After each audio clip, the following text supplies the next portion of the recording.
In this video we study Objective 46, plotting straight lines.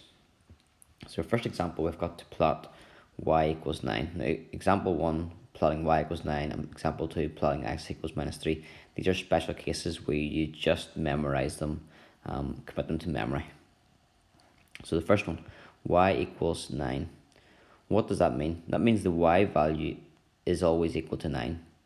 There's no x here, like you'll see later on in some equations, like this one, y is equal to 3x minus 1. There's no x there, which means it doesn't matter what the x value is. So if the x value is 0, the equation says the y value is 9. If x value is 1, the equation says the y value is equal to 9. If x was, say, 4, the equation says that the y value is equal to 9. Hopefully that's getting a bit tedious for you. I'll just do one more to annoy you. If the x value is minus 3, the equation says the y value is equal to 9. And what you'd have there is the y value is always 9 for even half values, just anywhere. And that collection of points that is being formed there creates the straight line y equals 9. So the line that cuts the y-axis at 9 is called y equals 9.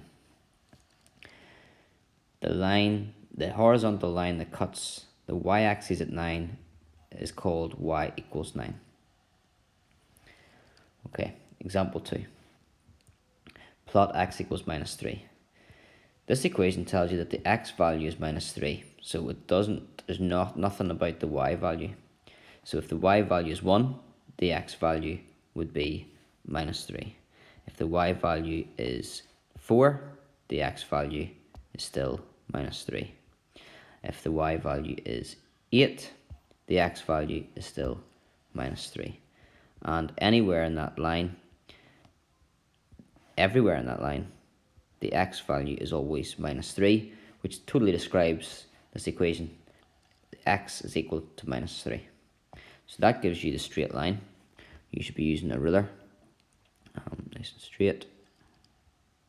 So this is difficult on this screen. It should go down as well. Your line should go off the graph page because they always extend to infinity. So how would I describe that line? I would say that line cuts the x-axis at minus 3. It is called the line x equals minus 3. And there are special cases for you to remember. You should know now how to draw y equals 8, y equals 6, y equals 2, or x equals 7, and so on from that. Example 3 then, more complicated. This time it tells you that the y value is equal to 3 times the x value minus 1. To draw a line, we need to have points, and then we can draw a line from that. I had all these little points scattered over for both of these questions. To get the points for this one, we need to draw a table of values because it's not as straightforward as example 1 and 2. Now, table of values, you can control and choose what values you want to go into the function to get out the answer. This equation tells you how to find out y. Y is 3 times the x value minus 1. That means if you put in the x value, you'll get out the y value. So we have to put in some x values into this equation to find the y value. What x values do we put in? Well, that's totally up to you. As long as you have a few points, then you can draw a straight line. So 3 points would be a minimum, I would say. So let's say x is 0. Keep it simple. X is 1 and x is 2. We want to find out the y values in those scenarios. So when x is 0, y would be 3 zeros, take away 1. 3 times 0 is 0, take away 1 is minus 1. So that tells us when the x value is 0, the y value is minus 1. And the next one, what about when x is 1? When x is 1, y would be 3x, so 3 ones, which is 3. Take away 1, which gives you 2. So when x is 1, y is 2. And finally, what about when x is 2? When x is 2, y is 3 x's, so 3 2's, which are 6. Take away 1, which gives you 5. Now they are just 3 points. There's an infinite number of points on any line. So we can plot those and to generate the line. 0 minus 1, which is here. 1, 2. Remember, it might sound silly saying along the corridor up the stairs because that's first year, but we very easily get mixed up between the two. So no harm in you always saying along the corridor up the stairs each time. So along the corridor 1, up the stairs 2, or whatever analogy you have. And 2, 5, that means the x value is 2, along the corridor 2, and up the stairs 5. You should from there be able to draw a straight line connecting them. If your line, now this is going to be wobbly, it shouldn't be wobbly, it should be a nice straight line. But your line should not just stop there.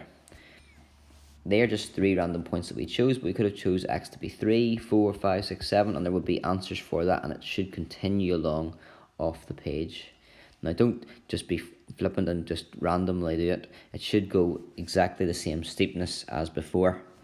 And actually, to help me, because I haven't got a ruler here, I'm going to try and follow the pattern to help me out. The pattern is that when we increase the x value by 1, the y value increased by 3. When we increase the x value by 1, the y value increases by 3. So if we increase the x value by 1 here, the y is going to get 3 bigger. So the next point would actually be 3, 8. It's not in my table, but it does exist. And then increase the x value by 1, and by 3, the y value by 3, gets you there. So now I've got more points to help me draw a straight line, in theory. I'm going backwards, back 1, down 3, take me down to there. So that's my line, y equals 3x minus 1. Now, what if I wanted to know if a point is on a line or not? So, e.g. 4 is the point 9, 29 on the line y equals 3x minus 1.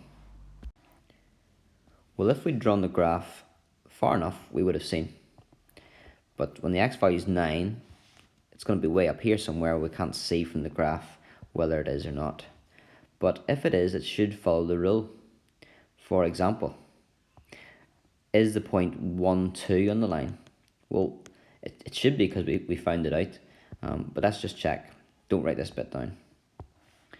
Y equals 3x minus 1. Because the point is on the line, if we put in the y value is 2 and the x value is 1, that should be correct. 1, 2 is on the line, and if the x value is 1 and the y value is 2, we can sub those values into the equation and it should be right. 2 is equal to 3 1s minus 2. That is correct. So any point that's on the line should fit the equation, and the equation should hold true. So let's see, does the equation hold true for 9, 29?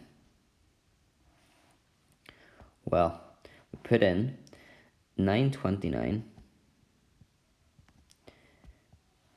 It's the x value is the first one, remember, and the y value is the second number when you're writing coordinates. So 29 would go here for the y value, and the x value is going to be 9. I'm going to take 1 off that. Is 29 equal to 27 minus 1? 29 is not the same as 26. So you could say, therefore, it's not on the line. If we got, for example, 29 equals 29, you would say, yes, it is on the line. But because they're not equal, then it's not on the line. It's going to be above or below it. That's enough for your notes. Just going to take you through one more thing just to help you out a little bit. What if you were drawing a complicated one, maybe something like y equals 10 minus a third x. Well, we'd stick to the same technique in as much as we'd want to have a table of values. The table of values will get you points, and then you can draw a straight line through the points. If I choose 0, then y would be 10 take away a third of 0. So a third of x means a third of 0. A third of 0 is 0. 10 take away 0 is 0. If I choose x to be 1, let's do it more thoroughly. When x is 1, y would be 10 minus a third of 1. A third times 1 is a third. 10 take away a third is 9 2/3.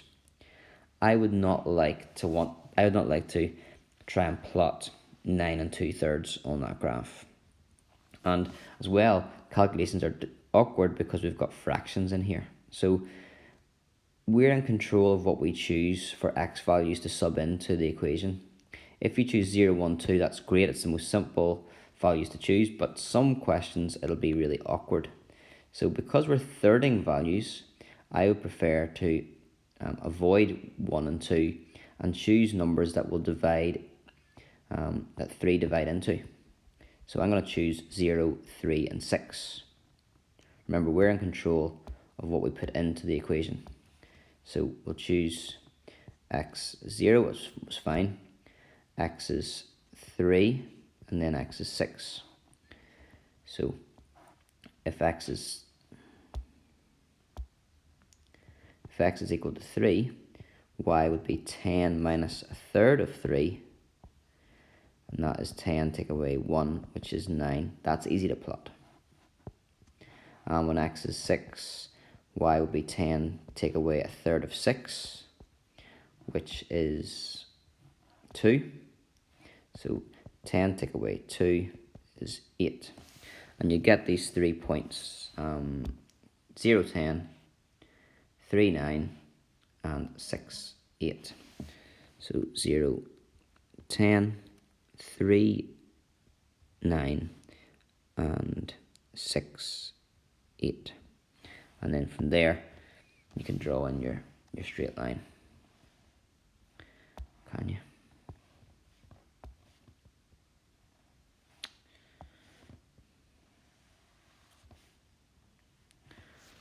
Okay. Now you don't need that into your notes, but just a wee bit of advice for when you do some questions. And finally, when you do some questions in the textbook, they will say to you, for each of the functions, make a table of values for x from -3 to 4 and draw a straight line graph. That means they want you to do a table x and y starting off at -3 and doing all these values. You don't need to do as many as they say, but it would be good practice, and it gives you more points and it makes a more accurate line. How do you know what scale to use? Like I've just got a random one made here. Well, when you see what your answers are in the table, you need to just make sure that those values can fit onto your graph, and if they can, that's fine. If you want to put more than one line on the same graph paper, that's okay too, and you can do them in your square classwork book. For example, this one here, as long as 0, 10, 3, 9, and 6, 8 are on this, then I can draw a straight line. For this first one, as long as 0, 1, 0 minus 1, 1, 2, and 2, 5, as long as I had a graph that fitted them in, that's absolutely fine. So it doesn't have to go way to negative 100 up to positive 100, as long as it fits in the values from your table. So draw your table out first.